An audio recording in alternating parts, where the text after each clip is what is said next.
Hiya, I'm Tom Watt, Lofty from EastEnders back in the day, and you're watching Mariners TV. So John, your future's officially sorted now. How sort of relieving is it to sort of know you'll be here next season as well? Brilliant. Listen, I've never wanted to leave, everyone knows that. It's never even been a conversation. So, look, it was a disappointing end to last season, but as I said at the time, my focus straight away shifted to next season and to get myself sorted, tied down. That's all I really wanted. After the final game of the season, the Warrington game, you said then that the determination for next season was as high as ever. Is it still the same for yourself? Yeah, I'm sure people will look at the squad and see that people are leaving, and the positive thing is that a lot of people have re-signed. So a massive chunk of that, what's successful this squad for last season and the season before are still here. Then the trust is obviously within the club to bring in players around us.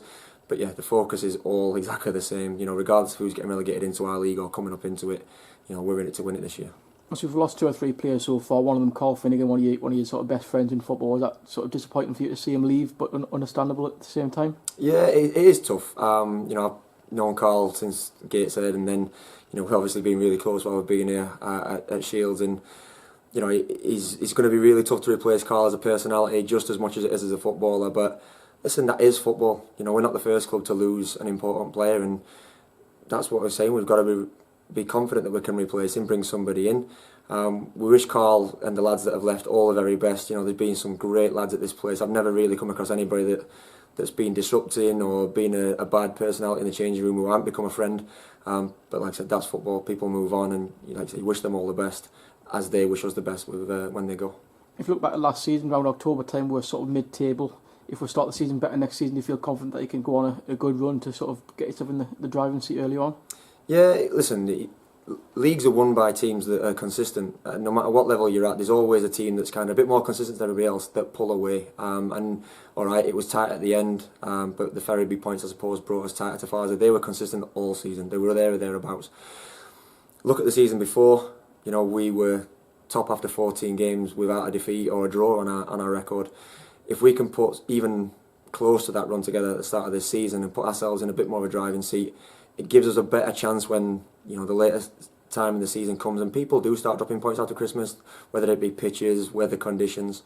We never gave ourselves any leeway last year, so it's important that we hit the ground running this year. I'm sure it'll be an entertaining pre-season schedule and a tough one to get us right to go, but we also now know exactly what to expect when we start the season, so there'll be no surprises, and we'll be confident going into it.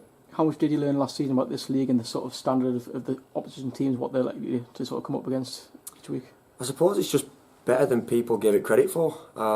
People before the season were talking about us breezing through it and things like that, and although that wasn't said in our changing room, it does make you think. None of us had really played in that league before, so we were thinking it potentially would have been worse than it was, and you've got to give the league a lot more respect. Than you can't just walk into any season, any game thinking you're going to win. But a lot of the teams played the same way. A lot of teams had similar sort of players, and I suppose, as we've talked about before, for the last 30 games we dealt with it. What we have to do now is take that momentum into the start of next year, start as well as we finished, I suppose, and see where that takes us. A fair few players have re-signed so far, one of them being Dylan Morse, your partner at the back there. How pleasing will it be to sort of extend that partnership into another season next year?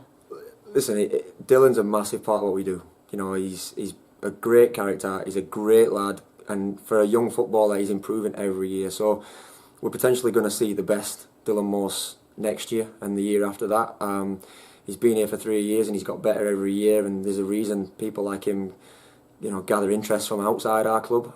But listen, he scored 25 goals from the back, being a part of a successful defence. We kept the most clean sheets in the league last year, and he's a massive part of that. I think he played the most games out of anybody in the back line.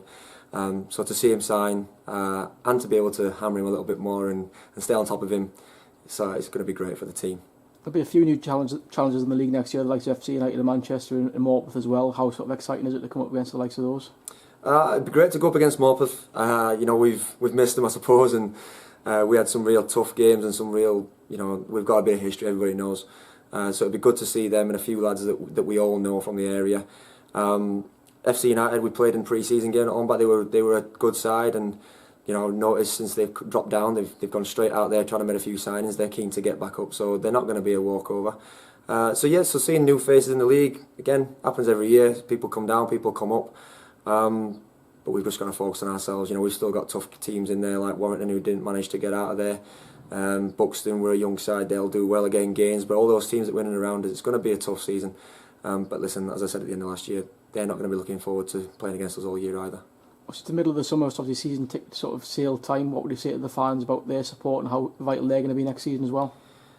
I think everybody saw at the end of last season how much the fans mean to this place and how much they mean to us as a squad, and myself as captain of the place. We can't underestimate their importance. So we know that we play a brand of football that is synonymous with the North East. You know, the purists up here, and we try and entertain as well as go out and win games. We try and give it everything we've got and leave it all out on the pitch, and that's just as much for ourselves, the club and the supporters, as anybody. So look, it's a great place to be on a weekend. You know, that's one thing that everybody knows. You come here, you know, a pint, the fans have got a great atmosphere, they get on well with every other team, and on the pitch we hope to entertain and win games. So we'd love them to come down and support us again, and they were big for us in some games last year. You know, when they're tight games and you go and score a win in the 93rd minute, 3-4 occasions, it's no surprise that you've got a big fan base cheering you over that line.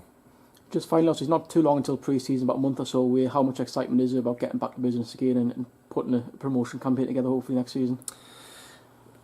Nobody wants the season to finish when you're on a good run. Sometimes when it happens like this year, you need that break. You need to just shut down, walk away from the game, you know, spend time with your family and your friends, and ignore that football exists almost. But that lasts for about 2-3 weeks. You know, in a month's time we're going to be out again, and we just can't wait now. I'm sure the lads all said the same kind of thing. They'll be bored now on the Saturdays. Through the week they'll be itching to go out and train. No doubt players in our squad will be out there doing work already, so everybody will be looking for the first day to get back in, to see all the lads, have a bit of crack, but then hard work begins, and you know, promotion's the aim.